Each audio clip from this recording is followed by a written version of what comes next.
होतात तर आपण अर्चिता गेट मॅडमांच्याकडं योग शिक्षिका आहेत, शिक्षिका पण आहेत आणि वक्तृत्व कौशल्य हे स्किल खूप भारी आहे.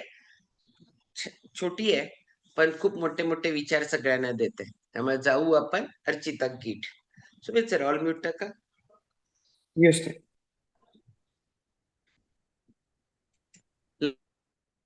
अनम्यूट कर अर्चिता. गुड मॉर्निंग सगळ्यांना. छानपैकी आपण आता शशिकलाताईंचा एक्सपिरियन्स ऐकला. मग प्रत्येकाचे रोज आपण एक्सपिरियन्स ऐकत असतो, रोज अनुभव ऐकत असतो, त्यांना आलेले चॅलेंजेस ऐकत असतो आणि त्याच्यातून ते बाहेर पडले कसे याचा पण आपण विचार करत असतो. थोडासा आपल्या आयुष्याचा मागोवा घेतला पाहिजे. प्रत्येकाचं आयुष्य हे वेगवेगळं असतं, प्रत्येकाचं आयुष्य हे सारखं नसतं. प्रत्येकाच्या आयुष्याचं ध्येय वेगळं असतं, जगण्याची पद्धती वेगळी असते. मग आपण विचार करत असतो की प्रत्येकाचं आयुष्य इतकं वेगळं आहे, जीवन इतकं वेगळं आहे.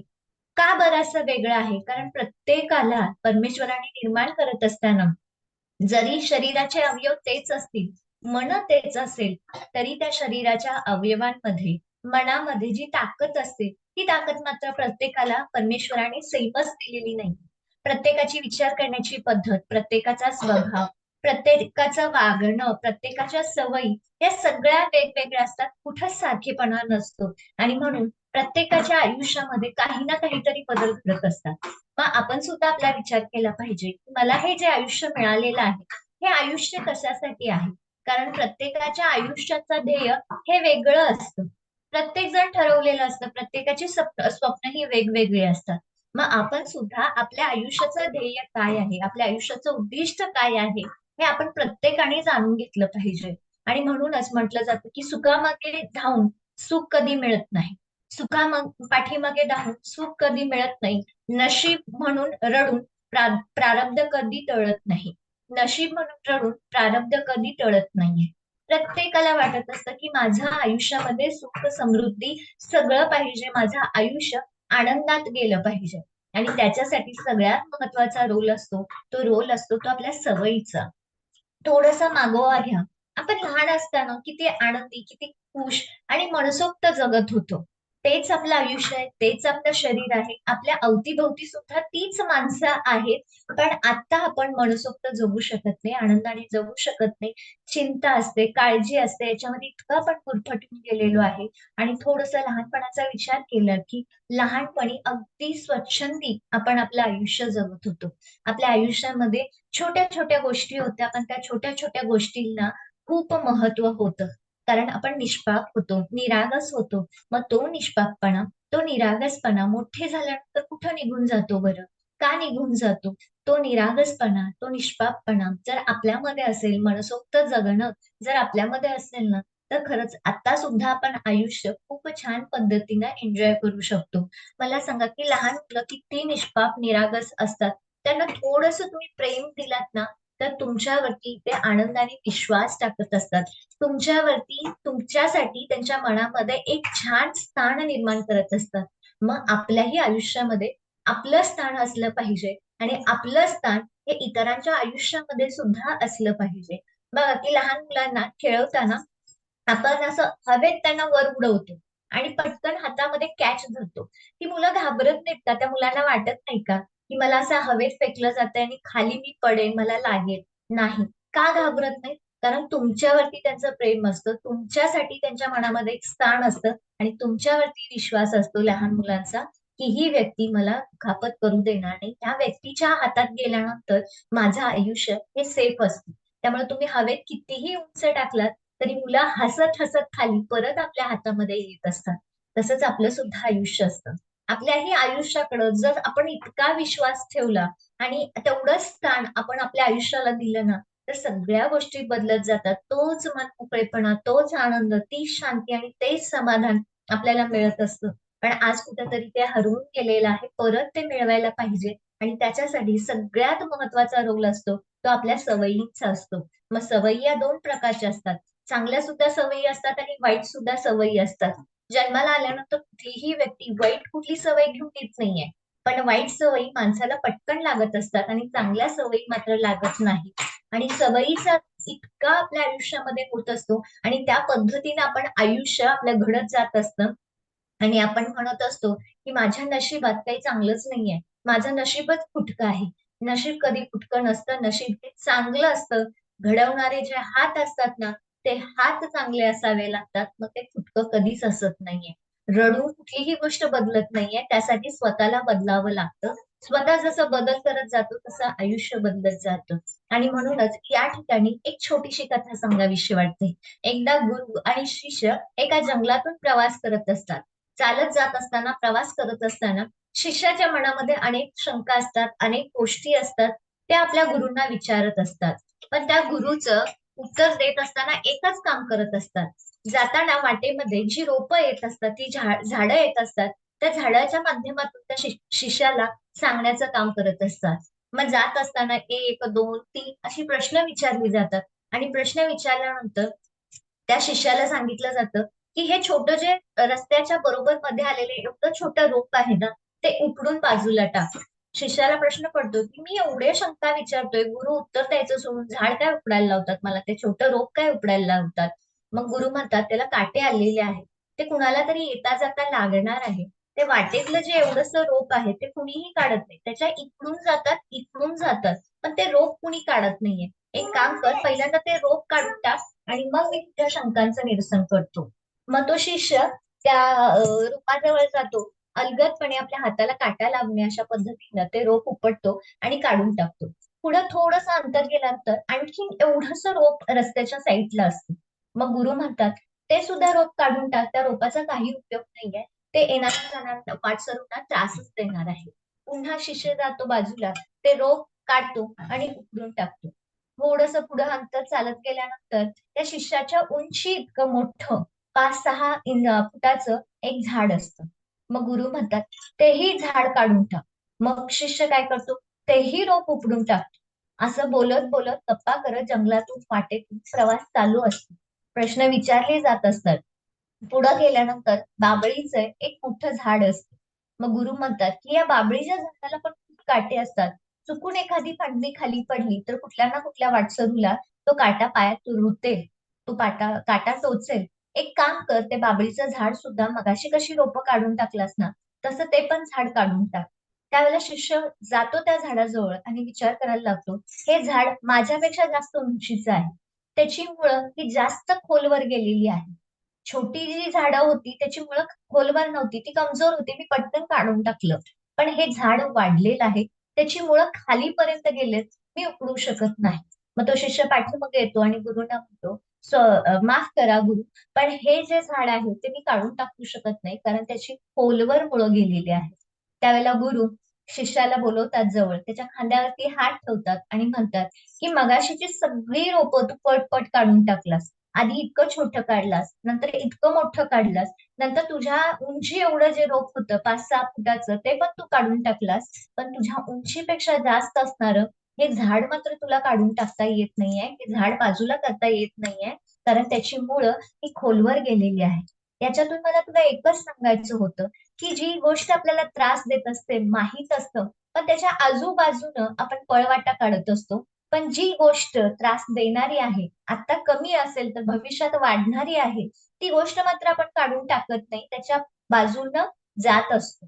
मग ते झाड काढून टाकल्यानंतर, रोप काढून टाकल्यानंतर रस्ता रिकामा झाला, त्याचा काहीही त्रास तुला सुद्धा होणार नाही आणि भविष्यात इतरांना सुद्धा होणार नाही. पण बाभळीचं मोठं झाड तू काढू शकत नाहीस, कारण त्याची मुळं ही खोलवर गेलेली आहेत, ते रुजलेलं आहे जमिनीमध्ये चांगल्या पद्धतीनं, ते म्हणून काढून टाकू शकत नाहीस. याच्यातून एकच गोष्ट मला तुला सांगावीशी वाटते की जीवन जगत असताना ज्या छोट्या छोट्या सवयी असतात, छोट्या छोट्या चुकीच्या गोष्टी असतात, त्या ज्या त्या वेळेला आपण आपल्या आयुष्यात बाजूला काढलं तर आयुष्यामध्ये कधीही काटे टोचणार नाही, दुःख होणार नाहीये. पण ही छोटीशी सवय आहे, याच्याने मला काहीच त्रास होणार नाहीये, पुढं बघूया, नंतर बघूया, असं करत सवयी आपल्यामध्ये इतक्या रुजल्या जातात आणि जितक्या सवयी जुन्या असतात, जितक्या रुजतात, तितकंच ते काढणं सुद्धा अवघड असतं. जी चुकीची सवय आपल्याला पटकन लागते, ती पटकन आपण सोडलो तर ती लगेच निघून जात असते. पण एखादी चुकीची सवय आपल्याला लागली आणि ती आपल्याला सवयीची झाली, तर काढणं मात्र कठीण असतं. हे आयुष्याचा जो मंत्र आहे, तो मंत्र जपून ठेव. आणि एक काम कर, की आयुष्यामध्ये तुला आतापर्यंत कुठल्या चुकीच्या सवयी आहेत, ते लिहून काढ. आणि या सवयीमुळे माझ्या आयुष्याचं काय नुकसान होणार आहे हे पण लिहून काढ. त्याच्यासोबत दुसऱ्या पानावरती माझ्यामध्ये कुठल्या चांगल्या सवयी आहेत ते पण लिहून काढ. जेणे तुझं आयुष्य हे सुखकर, आनंदी आणि चांगलं तू जे जगतो आहेस. आणि तिसऱ्या पानावरती अशा सवयी लिही की ती आत्मसात केल्यानंतर माझ्या आयुष्याचं ध्येय बदलणार आहे आणि मी आहे त्या लेवलपेक्षा वरती जाणार आहे. अशा ज्या सवयी आहेत त्या सवयी लिहून काढ. ज्या वेळेला ह्या 3 पानांवरती ह्या 3 प्रकारच्या सवयी लिहिशील त्यावेळेला तुझ्या ह्या शंका आहेत, तुझ्या ज्या ह्या गोष्टी आहेत त्या गोष्टीचं उत्तर हे तुलाच मिळणार आहे. आणि एक गोष्ट लक्षात ठेव की नुसतं दुसऱ्यांच्या वाटेतले काटे काढले म्हणून आपल्या आयुष्यातले काटे जातील असं नाहीये. आपल्या आयुष्यातील जर काटे काढायचे असतील तर आपल्या मार्गातले पहिल्यांदा काटे शोधता आले पाहिजेत आणि मग ते काढता आलं पाहिजे. तसंच आपल्या आयुष्याचं सुद्धा असतं. आपण म्हणत असतो की माझं आयुष्यच चुकीचं आहे, माझं नशीबच फुटकं आहे. हे फुटकं नशीब होण्यासाठी कुठल्या गोष्टी कारणीभूत आहेत, कुठल्या गोष्टी जबाबदार आहेत, हे पहिल्यांदा आपण काढलं पाहिजे. ते पहिल्यांदा बाजूला केलं पाहिजे आणि मग बाकीच्या गोष्टी करत जातो त्यावेळेला खऱ्या अर्थानं आयुष्य हे चांगलं होत जातं असतं आणि मस्त होत असतं. म्हणून सगळ्यात आधी आपण आपल्याला ओळखता आलं पाहिजे. आपण आपल्याला ओळखून आपल्या ज्या सवयी आहेत त्या सवयी आपल्याला बदलता आल्या पाहिजेत. पण आपण आयुष्य जगत असताना त्याला बदलण्याऐवजी इतरांना बदलण्याचा प्रयत्न करत असतो. इतरांना बदलून आपलं आयुष्य बदलून जात नाही. म्हणून जी सवय जितकी खोलवर रुजते ना तितका त्याचा त्रास होतो.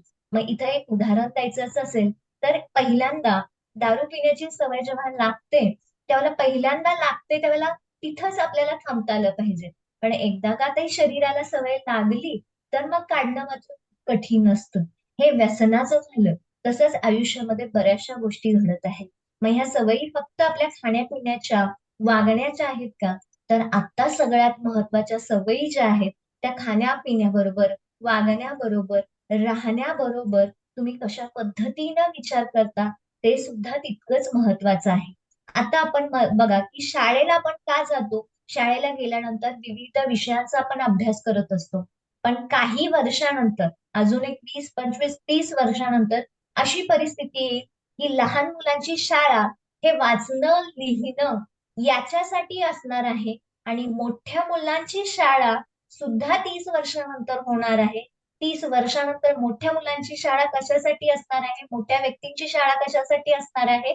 तर चांगल्या सवयी लागाव्यात, छानपैकी आनंदी जगता यावं, छानपैकी एकमेकांना वेळ देता यावा म्हणून कदाचित भविष्यामध्ये अशा मोठ्या व्यक्तींच्या शाळा निघतील ज्या ठिकाणी सगळे एकत्र येतील आणि तिथं छानपैकी मनसोक्त 1 तास हसण्याचा, 1 तास गप्पा मारण्याचा, 1 तास स्वच्छंदी फिरण्याचा, 1 तास मस्त व्यायाम करण्याचा, ह्याच ज्या लाईफ स्किल आहेत, ज्या आयुष्य जगण्याची ही मंत्र आहेत, ही मंत्र चालू करणाऱ्या शाळा सुद्धा भविष्यामध्ये चालू होतील आणि सगळ्यात जास्त ऍडमिशन हे तिथं सुद्धा होण्याची शक्यता असते.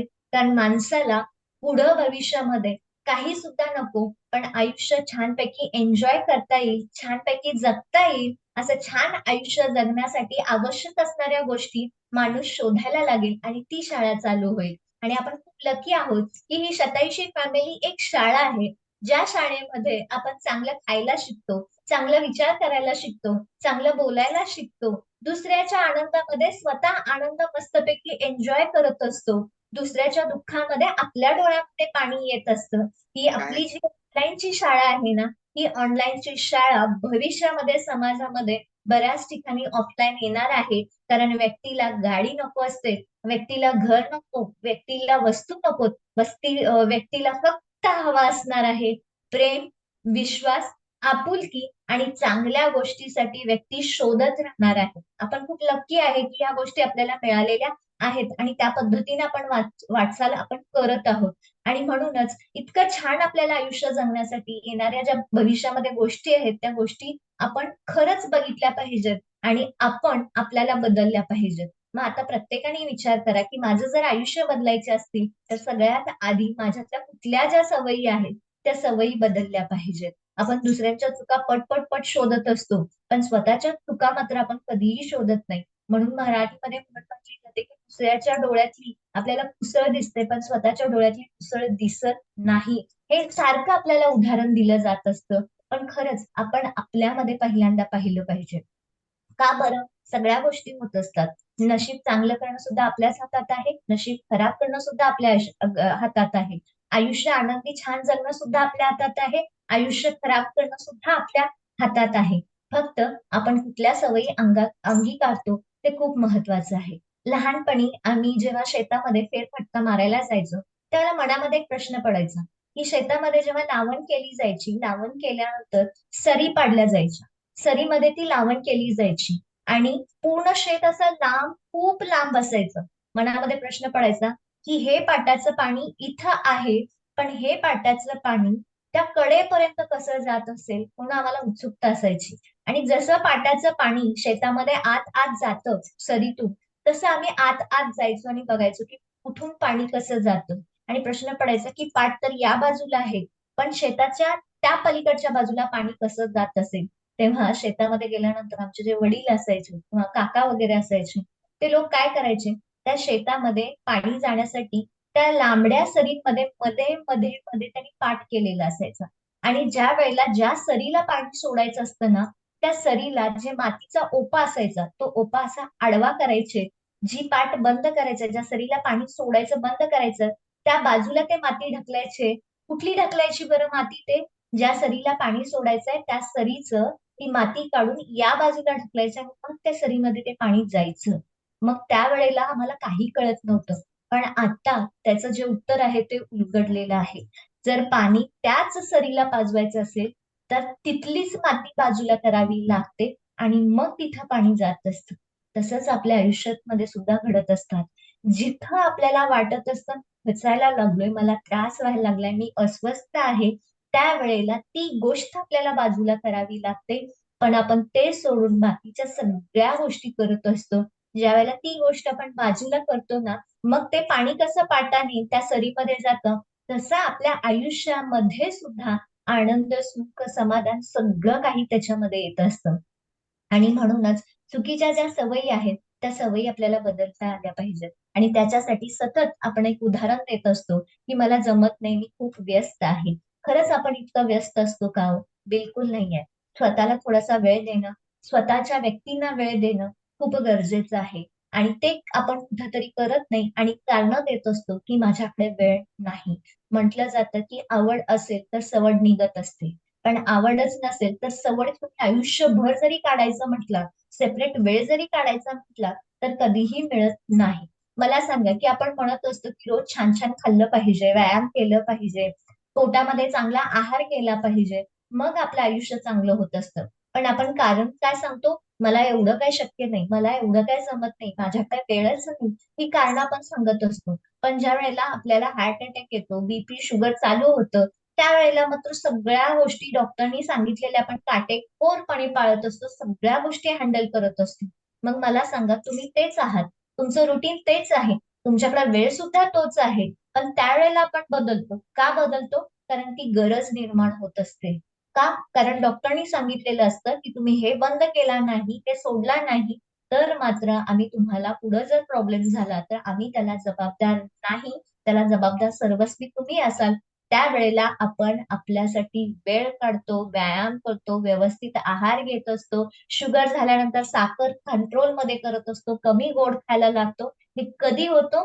ज्या वेळेला ते गरज होते, अत्यावश्यक होतं त्यावेळेला आपण करायला लागतो. मनात नसताना सुद्धा आपण करायला लागत असतो. मग मला इथंच सांगायचंय, की गरज निर्माण होण्याआधी स्वतःला बदललात तर खूप छान होणार आहे. कारण एकदा गरज निर्माण झाली आणि ते करायला लागलात तर त्रास थोडा जास्त होणार आहे. आणि म्हणून चांगल्या चांगल्या सवयी लावत आपण आपलं आयुष्य जगायचं आहे. म्हणून आयुष्याच्या शेवटच्या वळणावरती प्रत्येकाने एक गोष्ट आपण लक्षात ठेवली पाहिजे.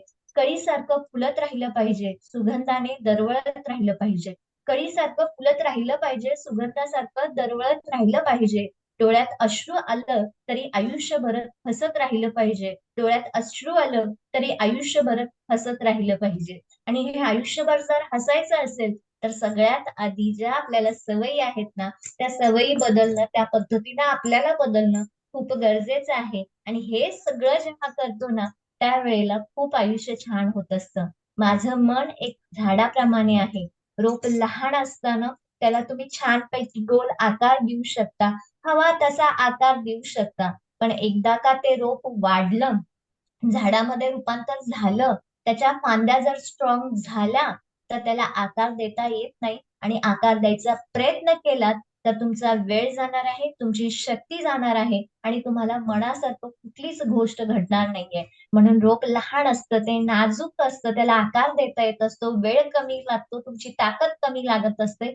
तसंच या वळणावरती आपण आपल्या आयुष्याला छानपैकी आपण आकार दिला पाहिजे. आणि हा आकार देण्याचं काम जे करतं ते काम शतर्षी फॅमिली कडून केलं जातं. आणि म्हणूनच आपले जे छोट्या छोट्या गोष्टी आहेत ना, त्या कट करत टाकायचे. झाडाला आकार देतो म्हणजे आपण काय करत असतो, ज्या नको असणाऱ्या फांद्या असतात, एक्स्ट्रा झालेल्या फांद्या असतात, त्या आपण कट करत असतो.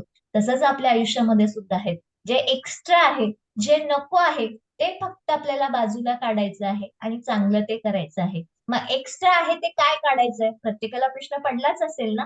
एक्स्ट्रा आहे ते म्हणजे काय, की चुकीच्या सवयी. त्या चुकीच्या सवयीमध्ये आपल्याला जे खाणं पिण्याचं आहे ते तर आहेच, पण त्याच्याबरोबर सगळ्यात महत्वाचं आहे, जे चुकीचं आपण बोलतो ना, ते बोलणं सुद्धा आपल्याला काढून टाकलं पाहिजे.